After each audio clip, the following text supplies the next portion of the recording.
Hello, good morning. Maggulay tayo ng talong na may beans. Tapos nilagyan natin ng sahog na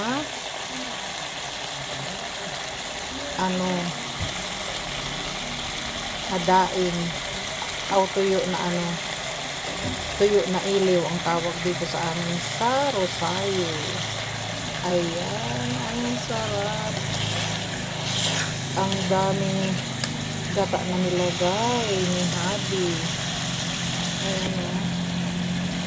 Ayan. Masarap itong tuyo kasi homemade lang siya.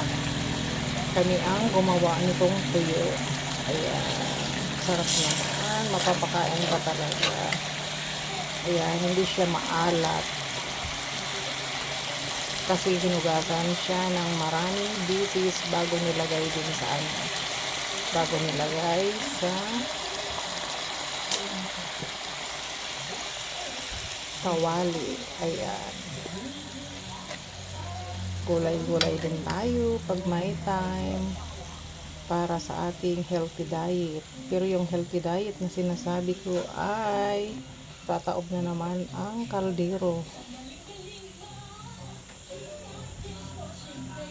Sa dami ng makakain natin ngayon. Ayan o.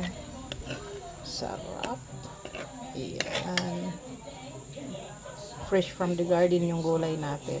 Galing lang ito sa kapitbahay na may tanim na talong at beans. Ayan. Plus yung sili na nilagay na sa nilagay na sa mga gulay bago ibigay. Ayan o. Galing din sa kapitbahay yung sili. Ayan.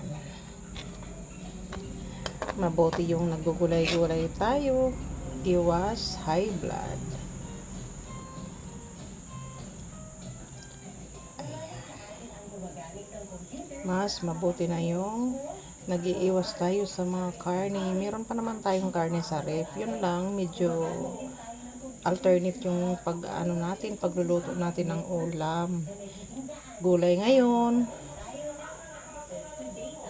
bukas isda, at bukas na naman ay karne. Ayan, kasi kagabi yung ulam natin ay lumong baboy. Ayan, naparami rin yung kain natin kagabi kasi ang sarap-sarap naman ang nilutong lomo ni Habi. Ayan.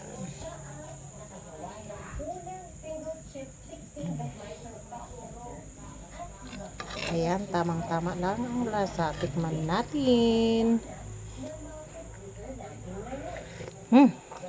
Sarap. Siguradong maraming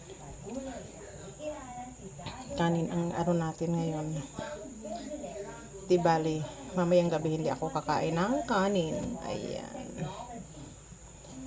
Okay guys, thank you for watching. Pa-like and share naman, and then follow for more. Ayan. God bless us. Happy Sunday.